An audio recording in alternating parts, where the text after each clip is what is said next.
Bonjour, j'ai que 15 minutes. Eh ben, bon, c'est pas grave. Bonjour à tous mes abonnés, aux frères et sœurs et aux amis. Ah, le truc est pas dans le bon sens. Bah, c'est pas grave, hein. Qu'est-ce que vous voulez que je vous dise? Ouais, c'est pas grave. Alors, chapitre 90. Dernier temps d'Israël, temps messianique et jugement final. Ma mission se poursuivit jusqu'au moment où les 35 pasteurs eurent fait paître les brebis. Je vis alors venir tous les oiseaux du ciel, aigles, vautours, éperviers et corbeaux. Les aigles guidaient les oiseaux et se mirent à dévorer les brebis, à dépecer leur chair après leur avoir crevé les yeux. Les brebis hurlèrent de douleur, et moi qui voyais cela dans mon sommeil, je me lamentais contre ces pasteurs. Je continuais à avoir cette vision jusqu'à ce que les brebis eussent été dévorées par les chiens. Les aigles et les éperviers, qui ne leur laissèrent absolument ni chair, ni peau, ni muscles, si bien qu'elles n'eurent plus que les os, lesquels finirent par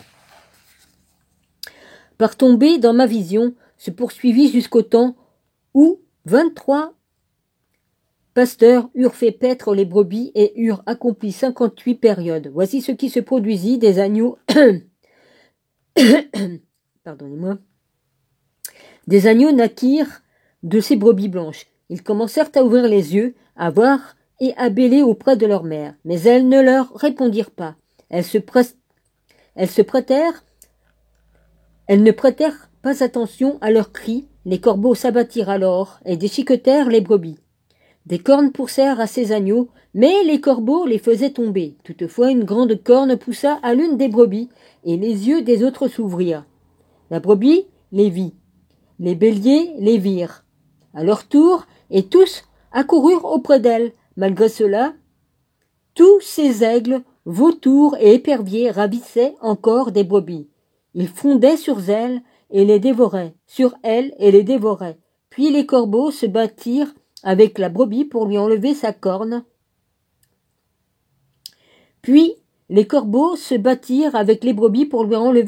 En vain. Alors les pasteurs survinrent accompagnés de vautours et des éperviers. Ils crièrent au corbeau de briser la corne et lui luttèrent avec la brebis qui appelait à l'aide. Je vis à ce moment arriver l'homme qui avait inscrit le nom des pasteurs sur un livre et l'avait donné au maître des brebis. Il secourut la brebis attaquée, la sauva et lui montra tout.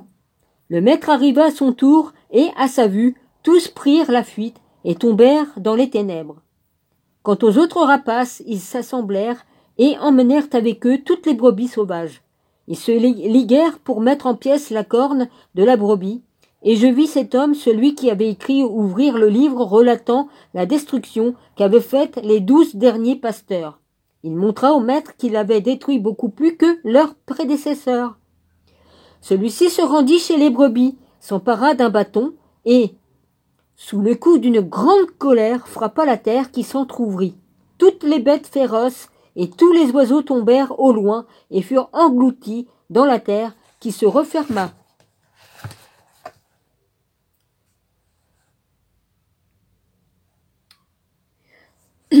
Une grande épée fut donnée aux brebis et elles attaquèrent les bêtes sauvages pour les tuer. Puis un trône fut élevé sur la terre. Le maître s'assit. Il y a un truc à lire après. Je vais continuer un petit peu, puis je vais vous lire les petites machines qu'il y a après. Avant, je veux dire. Dessus, et un ange apporta les livres scellés et les ouvrit devant lui. Il appela 7 anges et donna l'ordre qu'on lui amène le chef de ces étoiles, dont le membre sexuel ressemblait celui d'un cheval. Toutes lui furent amenées. Puis il parla à l'homme qui écrivait et lui dit « Prends ces 70 pasteurs. Il y a toujours le chiffre 7. 70, 700, 777. Il y a toujours le chiffre 7. Prends ces 70 pasteurs à qui j'avais livré les brebis et qui, après les avoir reçus, en ont égorgé plus que ce que j'avais ordonné. Je les vis alors tous enchaînés devant lui. D'abord, le jugement s'exerça contre les étoiles. Elles furent reconnues coupables. Elles furent jetées dans un endroit profond rempli d'un feu ardent qui s'élevait en colonne.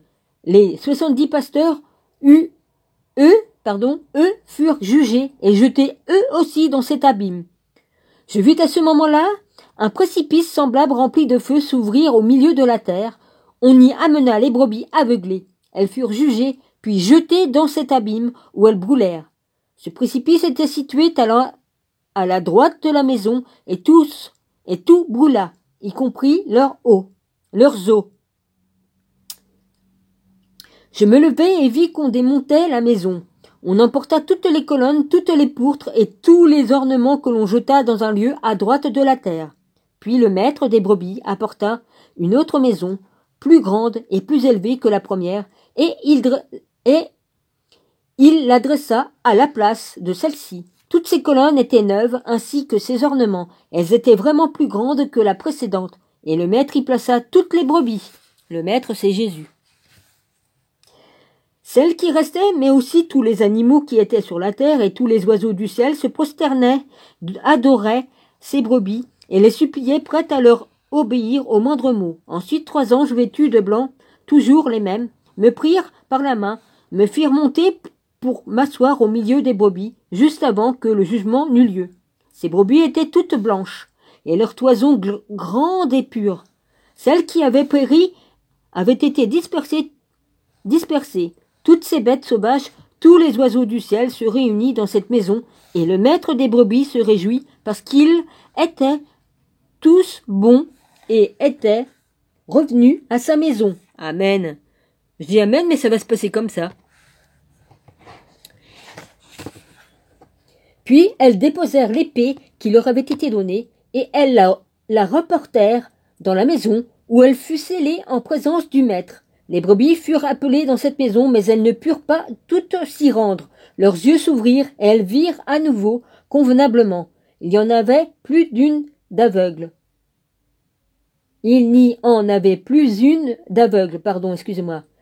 L'endroit, à ce que je constatais, était spacieux.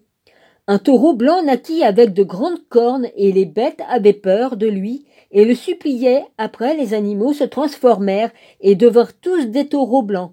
Le premier d'entre eux devint un buffle, avec de grandes cornes noires sur la tête. Le maître des brebis se réjouit à son sujet, et pour tous les taureaux, après avoir vu tout cela, je me réveillai. Tel est le rêve que j'eus, puis je bénis le maître, justice en lui, rendant gloire. Je versai des larmes abondantes jusqu'à ce que je ne puisse plus tenir quand je voyais. Elles coulaient sur ma vision, car tout viendra et sera accompli. Toutes les actions des hommes m'ont été montrées, l'une après l'autre. Au cours de cette nuit, je me rappelais mon premier songe et je pleurais. Fin du chapitre 90. Alors, je vais lire le petit truc qu'il y a derrière, là.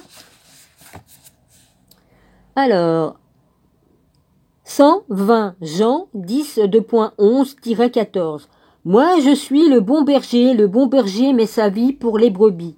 Mais l'homme qui reçoit des gages et qui n'est pas le berger, à qui les brebis n'appartiennent pas, en propre, voit venir le loup et laisse les brebis et s'enfuit, et le loup les ravit, et il disperse les brebis. Or, l'homme à gage s'enfuit parce qu'il est un homme à gage et qui ne se met pas en souci des brebis.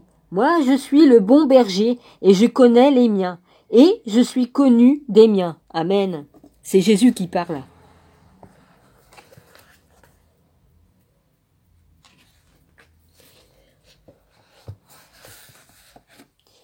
Chapitre 91. Il me reste combien de temps? Moi, c'est bon. Chapitre 91. Avertissement d'Enoch à ses enfants. Maintenant, Mathusalem convoque toute la famille, car une voix m'appelle et me demande de vous raconter tout ce qui vous arrivera dans le futur. Mathusalem s'en alla chercher ses frères et ses parents. Enoch prit alors la parole. Aimez la vérité et marchez en elle. Ne l'approchez pas avec un cœur double, mais obéissez aux lois universelles, ce qui vous conduira sur le bon chemin. La droiture deviendra alors votre compagne. La violence ne cesse d'augmenter sur terre. Aussi, un grand châtiment s'y accomplira. Toute transgression sera abolie, coupée de ses racines.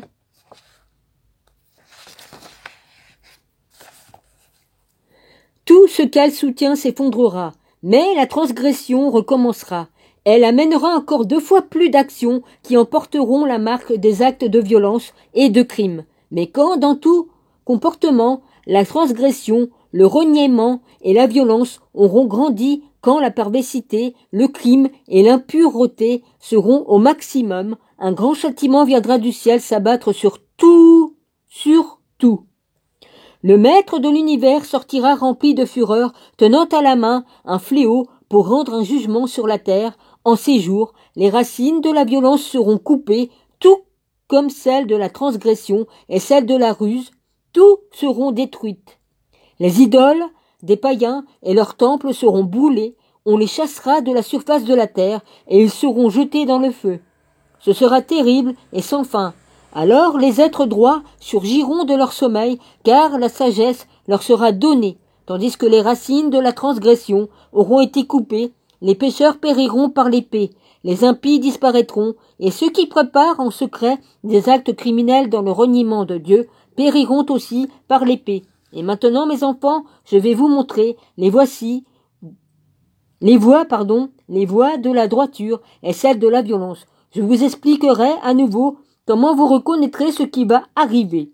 N'oubliez pas, mes enfants, n'empruntez pas les chemins de la violence, car tous ceux qui les empruntent périront.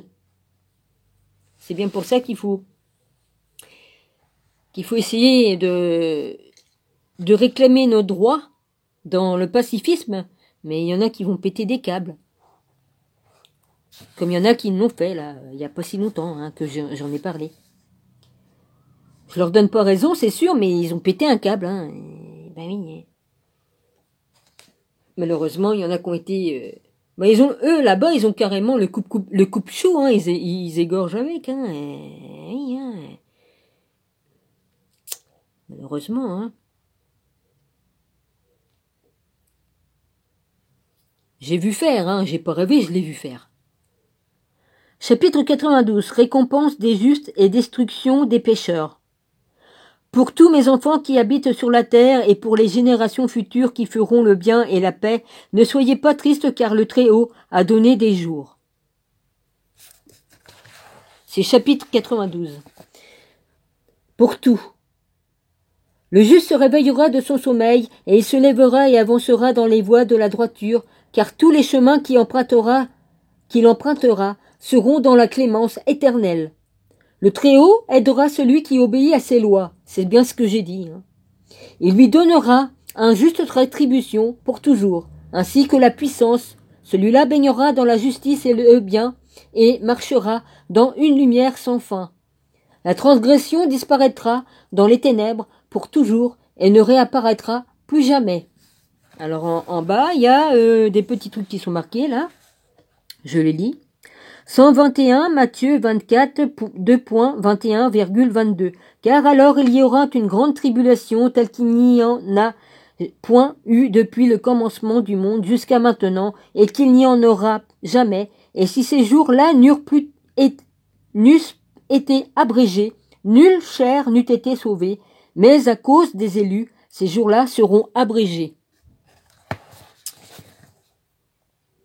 122, Matthieu 2.18. Et Jésus, s'approchant, leur parla, disant: toute autorité m'a été donnée dans le ciel et sur la terre, c'est-à-dire tout pouvoir de son Père il a reçu.